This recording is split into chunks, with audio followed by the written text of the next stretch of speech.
Martinez with Arts and Culture San Diego. I'm here with our partners, many partners, including SD Art Matters, because we are pushing up against this proposal from our mayor.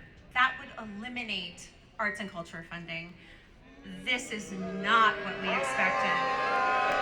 No. As you can see behind me, in front of me, everywhere, this is a large and incredibly diverse group.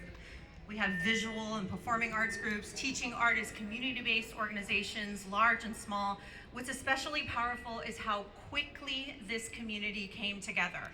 In just a matter of days, hundreds of organizations mobilized. Hundreds.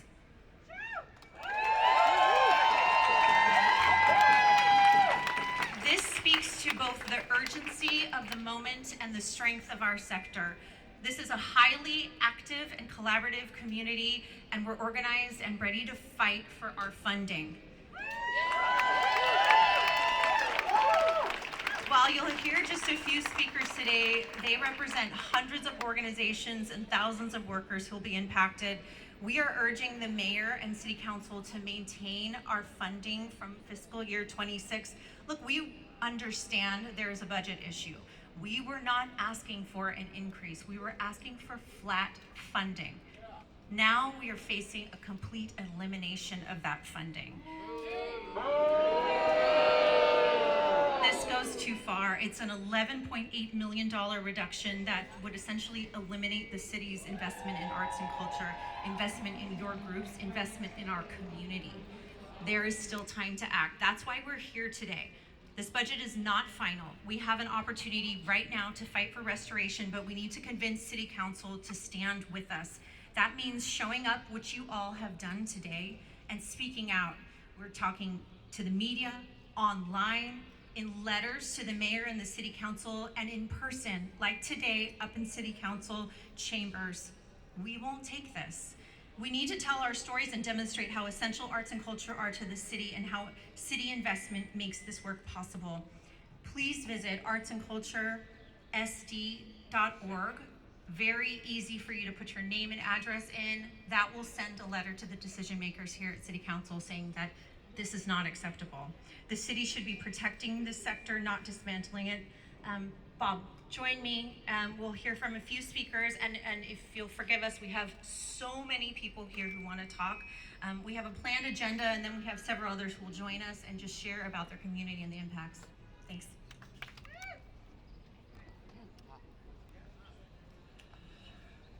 Every one of those is an organization that has funding being eliminated. Every one. There's a couple hundred of them going out right there to share. You can read one of the organizations that's being cut. What we're facing is not a typical budget cut. We understand the fiscal pressures facing the city, and we're willing to share in difficult decisions. But it's not a shared sacrifice. This is complete elimination of the city's investment in arts and culture. Approximately $11.8 million is being wiped out, removing the city's primary support for more than 200 organizations in every neighborhood of San Diego. San Diego Magazine called it the most extensive mistake a city can make. San Diego Tribune called the cuts massive and catastrophic. From major anchors like the Old Globe, the San Diego Symphony, and the Museum of Contemporary Art, to mid-sized and community-based organizations like Diversionary Theater, Art Reach, the voices of our city choir, and our community festival, San Diego Pride,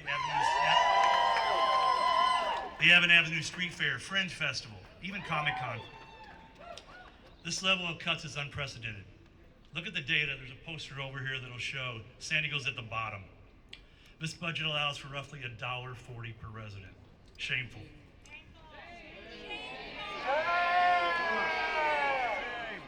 No other major city is cutting to this degree. In fact, our county is exploring ways to increase investments in the arts. Other cities aren't cutting arts to this degree, and the only budget in this country that cuts arts to this degree is the Trump budget. This is not cutting one program, this is removing the foundation of our entire cultural ecosystem. And let's talk about economics. According to the City of San Diego's own 2024 Creative Economy Report, our creative sector is a $10.8 billion economic engine, supporting nearly 170,000 jobs. most of them small businesses and independent workers. That's 3.7% of our regional GDP. And the report is clear in its recommendations: increase funding, public and private. In other words, invest more, support more, and grow the sector. But this proposal does the exact opposite, limiting $11.8 million in funding. Nearly half of the jobs supported by this sector exist outside the arts. It's our caterers, it's our plumbers, printers, all those people who help support our arts organizations with their jobs. You don't shrink a sector that's supporting 170,000 jobs and expect economic stability. This is not just about arts funding, it's about jobs, it's about small businesses, it's about whether San Diego chooses to invest in one of its most important economic engines or dismantle it. And today is also about something else: broken promises. 13 years of broken promises. On December 3rd, 2012, the City Council passed what became known as the Penny for the Arts, a smart, forward-thinking policy tied to hotel tax revenue, money that comes into the city because of arts and culture. The promise was clear: gradually dedicate 10% of the transit occupancy tax to arts and culture.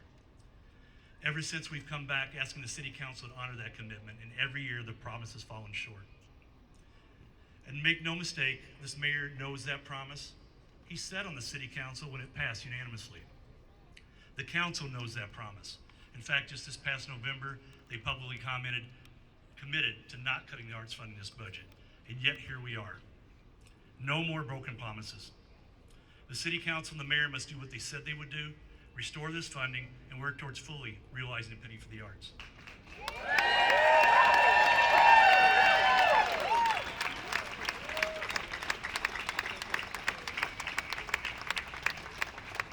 Now, I know many of you are angry.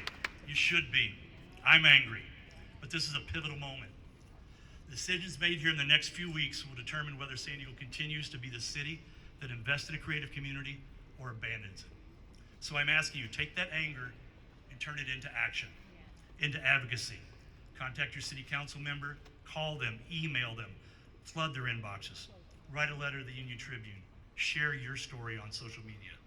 And when we finish here, we want you to go upstairs directly to City Council and show them who we are, show them how many we are, and show them what's at stake. Join Arts and Culture San Diego, join San Diego Art Matters, stand with us. Because this is bigger than a budget. This is about who we are as a city. And together, we will not let this funding disappear. We will not let these promises be broken again. We stopped it then, and together, we can stop it now. Thank you.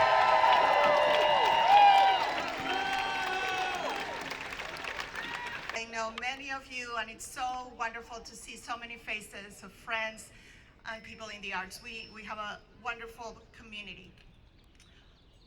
It was devastating to learn that the latest city budget proposal zeroed out $11.8 million for arts and culture. I am the chair of the Arts Commission, a volunteer body that advises and supports cultural affairs. We are the front-facing advocates for the arts, and we have been leading the implementation of the Creative City Master Plan. And I can tell you, this decision came as a complete surprise. It felt like a kick in the gut. The timing could not have been worse. We were in the middle of reviewing grant applications. How many people sent grant applications here? We were in the middle of reviewing grant applications for what would have been our largest group of awardees ever, 229 organizations. These organizations, large and small, exist in every district in the city. Nearly half of the programs they provide are free and community-facing. For FY 2025, they including 5.3 million free admissions to art events and programs.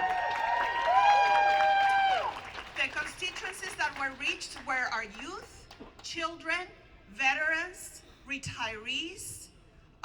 We were in the heart of our communities. And beyond the cultural value, the arts are a powerful economic driver. This is the message that maybe the politicians should hear, because maybe that's the one thing that they care about. San Diego's own data shows that the nonprofit art sector generates billions in economic activity, as Bob Lehman just presented, and it supports thousands and thousands of jobs, not only the people who work for these organizations, but the caterers, the electricians, the trade people, all kinds of people contribute and benefit from this funding. And we also produce hundreds of millions of dollars in tax revenue. That is not abstract. When people attend art events, they spend money at restaurants, on parking, on transportation, on childcare. Every time I go out, believe me, I spend money. For example, and maybe we have to give very concrete examples so that people understand. Comic-Con received about $300,000 in city support and generated $160 million for the local economy. San Diego Pride, with a similar investment, yay! And this was from FY 2025 or 4, generated $30 million.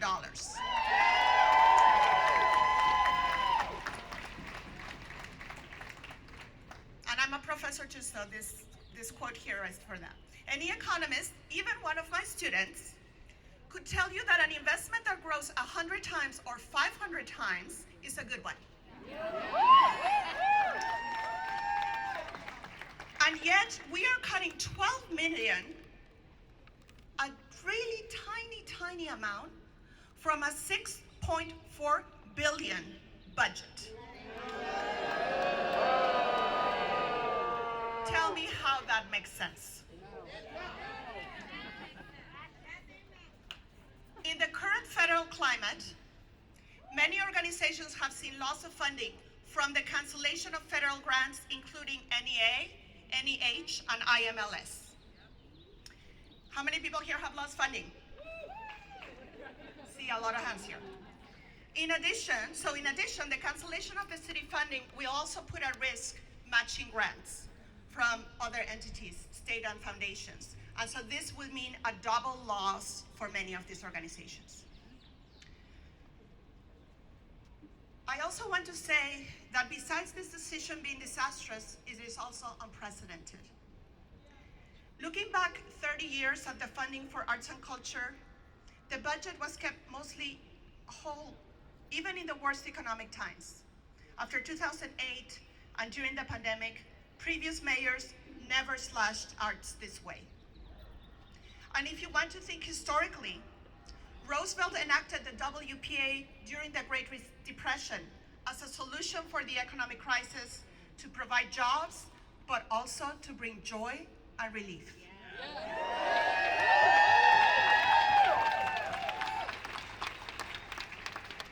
As a professor of museum studies at San Diego Mesa College, I have many of my students here who are now working in arts organizations.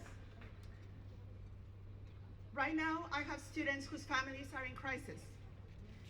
One emailed me this morning that his mother was just detained. Another told me he has just been evicted. I'm having to stand here today trying to prove the worthiness of arts and culture. One message does this send to my students: that their city does not believe in supporting them at all. As an immigrant raised within the Chicano arts movement, I have lived the power of art. Places like Chicano Park and the Centro Cultural de la Raza,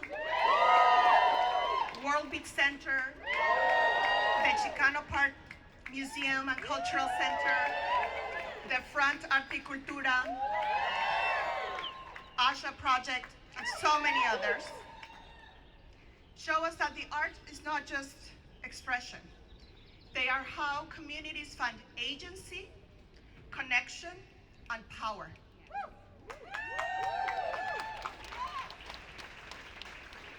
The arts are not a luxury. They foster economic growth, but just as importantly, they provide connection, healing, and hope.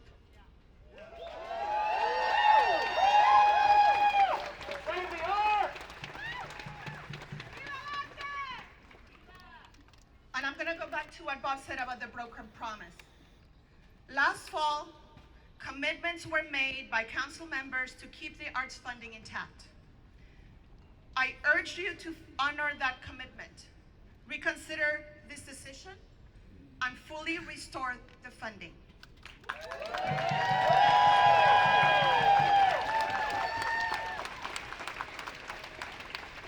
Because this is not just about the arts. It is about the kind of city that we choose to be and the kind of future we want to provide for our next generation.